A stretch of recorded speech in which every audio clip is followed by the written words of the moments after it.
Hello, ladies and gentlemen, and welcome to another edition of Mr. American's Moments in History, U.S. History Edition. Again, I apologize for my voice.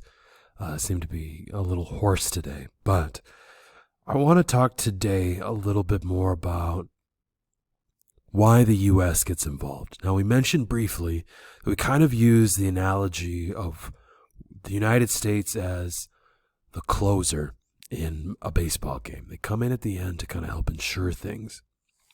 So we're going to talk a little bit about American neutrality to begin with, but really we're going to try to identify today is why the United States enters into the First World War.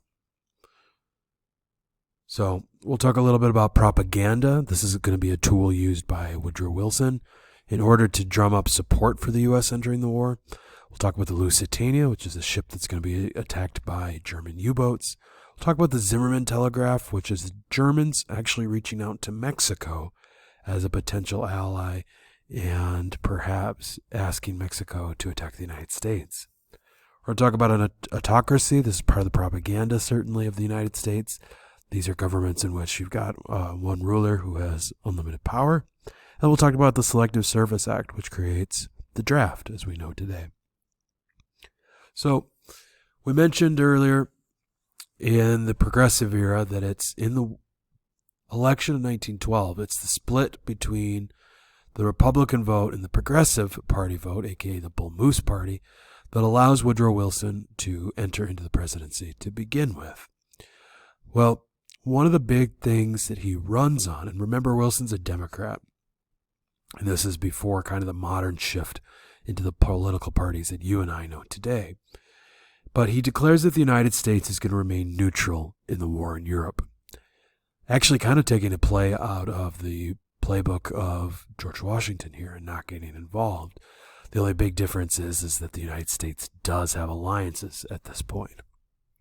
So he runs on the slogan for re-election that he kept us out of war. And so this would be in 1916. And he is going to win re-election. And he knows that it's going to become increasingly more difficult to stay out of the war. And so in order to gain support from both sides, he's going to use propaganda. And propaganda is this idea or this information designed to spread and influence opinion. We see it all the time today. In particular, the Allies, so before the United States joins, this would be, and again before they left the war, Russia, Great Britain, France, certainly later on Japan, and later on Italy, they're going to use propaganda that stressed that the German invasion of neutral Belgium should be a striking cause for the United States to enter into the war. But perhaps what was more effective in the United States was that there was sympathy for the British, and there was a connection certainly throughout our history and our close connection. And so this began to sort of sway people's minds about the U.S. entering the war. And I want you to take a moment here, if you're watching the video, especially for my students, pause the video here, and I want you to take a look at these three examples. And I want you to answer these two general questions about it, because I want you to, one, practice looking at the messaging, and two, thinking about why they chose some of the messages that they did. So the first question is, in general, these posters seem to, and then choose from A, B, C, and D.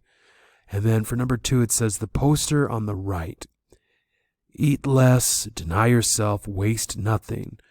Why do you think the government wanted to tell the public this? Look through F, G, and H there for possible answers. Again, pause the video if you need to here to give yourself a little bit extra time. But for number one, the best answer is to support the war. They're all trying to get people to either work in factories to help create what is needed, or certainly trying to even have people join different parts of the military, including the air service, and then certainly also this idea of having supplies that are needed for soldiers. So the idea of sacrifice here for the American people. And the best answer here is G for the second one. So as a neutral nation, basically the United States wants to be able to trade with both sides in order to maximize their trade. However, Britain's blockade of Germany makes this very difficult. And later on, German U-boat activity makes this even more difficult. So in order to stop American trade with Britain, Germany stated that it essentially was going to sink any vessels that entered or left British ports because they just weren't believing in some of these cases that the United States wasn't secretly providing military supplies for the British. And it's actually when a German U-boat sank a British passenger ship, but it had Americans on it. In fact, 128 American citizens died, called the Lusitania. And it sinks right off the coast of Ireland, right off the coast of a small town by the name of Cove, and which in Irish is spelled C-O-B-H, I believe. And actually, if you go to Cove today, you can see in one of the cemeteries, you can actually see a memorial to the victims of the Lusitania. So this kind of is one of the first reasons why the United States enters into the war. And this is a picture of what the Lusitania would look like. And again, it makes headlines in regards to changing people's minds about the U.S. entering the war. So what's the initial stance of the United States government regarding World War I? Did they support the Allies? Did they support the Central Powers? Or were they neutral? Pause if you need to think about it. But the best answer here is C. They wanted to remain neutral. Unfortunately, they're not going to be able to do that, though. And we're going to talk about how, as relations with Germany worsened, the United States is going to later enter into World War I.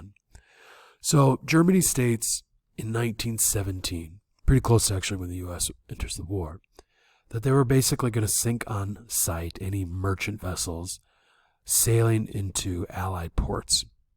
Because, again, they're afraid that they're sending military supplies here.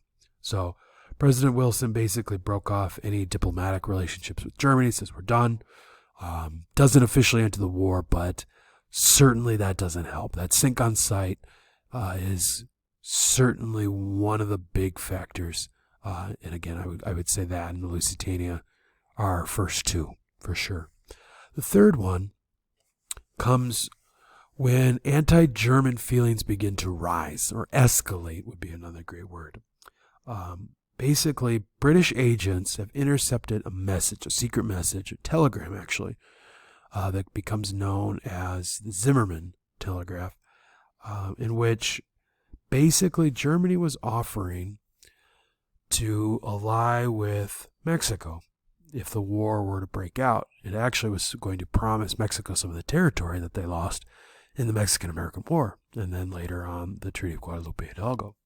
And so Mexico doesn't decide to ally with the Germans, but it showed that Germany recognized the United States as a potential threat. And so basically they were saying, 1st of February, we intend to begin submarine warfare and unrestricted warfare.